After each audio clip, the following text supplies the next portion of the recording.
കുറേ നാളായിട്ട് ആഗ്രഹിച്ച് വാങ്ങാനൊരുങ്ങിയ ഒരു സാധനം വെയിറ്റ് ചെയ്ത് നിൽക്കുക കേട്ടോ ഞാൻ. തലയിൽ ചുമന്നുകൊണ്ട് വരുന്നുണ്ടോ? ഇതാണ് സാധനം. രണ്ടുപേരും സെപ്പറേറ്റ് വേറൊരു വീട്ടിലോട്ട് മാറിയതിന് ശേഷം നമ്മൾ ഒരുപാട് സാധനങ്ങൾ വാങ്ങി. നമ്മുടേതായിട്ടുള്ള ഒരുപാട് സാധനങ്ങൾ ഇപ്പൊ ഈ വീട്ടിലുണ്ട്. അങ്ങനെ നമ്മൾ കാത്ത് കാത്ത് വാങ്ങിയൊരു കിച്ചൺ സ്റ്റോറേജ് സ്പേസ് ആണിത്.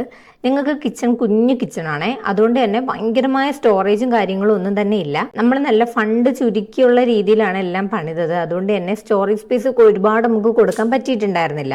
അപ്പോൾ അതുകൊണ്ട് കുറേ നാളായിട്ട് ആഗ്രഹിച്ച് വാങ്ങിയതാണ്. നമ്മൾ ആക്ച്വലി ഇത് വാങ്ങണമെന്ന് വിചാരിച്ചിട്ട് കുറേ നാളായി, പക്ഷെ കുറച്ചൊന്ന് പൈസയൊക്കെ സെറ്റായിട്ട് വന്നിട്ട് വാങ്ങാന്ന് വിചാരിച്ചാണ് വാങ്ങിയത്. നമ്മൾ ഈ ഒരു സ്റ്റോറേജ് സ്പേസ് സെറ്റ് ചെയ്തത് ഏകദേശം ഒരു മണിക്കൂർ 2 മണിക്കൂർ എടുത്തിട്ടാട്ടോ. അതുകൊണ്ട് ഞാൻ സ്പീഡിലൊന്ന് കാണിച്ചു തരാം. മൊത്തത്തിൽ ഫിറ്റ് ചെയ്യുന്ന വീഡിയോ ഞാൻ എടുത്തിട്ടില്ല. കാര്യം എന്താണെന്ന് വെച്ച് കഴിഞ്ഞാൽ 2 മണിക്കൂറൊക്കെ എന്ന് വെച്ച് കഴിഞ്ഞാൽ അത്ര ചെറിയ കാര്യമല്ല. ആദ്യം കുറേ കോംപ്ലിക്കേഷൻസ് ഉണ്ടായിരുന്നു. ഇത് എങ്ങനെ ഫിറ്റ് ചെയ്യേണ്ടത്, നമുക്കിത് ആദ്യമായിട്ടാണല്ലോ. അപ്പോൾ കുറച്ചധികം നോക്കിയിട്ട് വേണം ഫിറ്റ് ചെയ്യാൻ. ഫസ്റ്റ് തന്നെ നമ്മളെ അങ്ങ് വിഷമിപ്പിച്ച കാര്യം എന്ന് വെച്ച് കഴിഞ്ഞാൽ ഇതിൻ്റെ മുകളിലത്തെ പോർഷൻ കണ്ടോ, അത് ചെറുതായിട്ട് മീൻസ് ചണുങ്ങിയാ വന്നേ. അപ്പൊ അത് കണ്ടപ്പോൾ തന്നെ നമുക്ക് നല്ല വിഷമമായി. നമ്മൾ ഇത്രയും എമൗണ്ട് കൊടുത്ത് വാങ്ങിയതല്ലേ.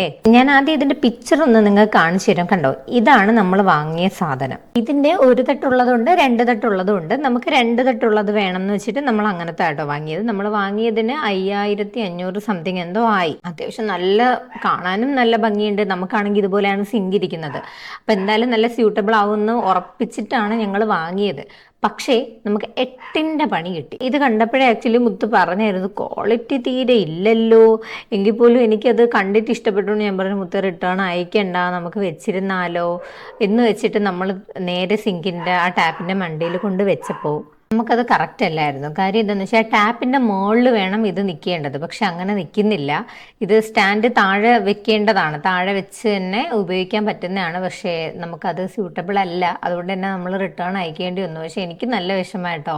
കാര്യം നല്ല ഭംഗിയുണ്ടായിരുന്നു. നമുക്ക് സ്റ്റോറേജ് സ്പേസ് എന്നാൽ വേണം താനും. എന്നാൽ അത് മുത്ത് പറയുന്നത് പോലെ ക്വാളിറ്റി ഇല്ലാത്ത സാധനം എത്ര നാളും പറഞ്ഞ് യൂസ് ചെയ്തിട്ടാ. ഇപ്പോൾ 5000 രൂപയാണെങ്കിൽ നമ്മളെ സംബന്ധിച്ചത് വലിയൊരു കാര്യമാണ്. അങ്ങനെ നമ്മളത് റിട്ടേൺ അയച്ചു.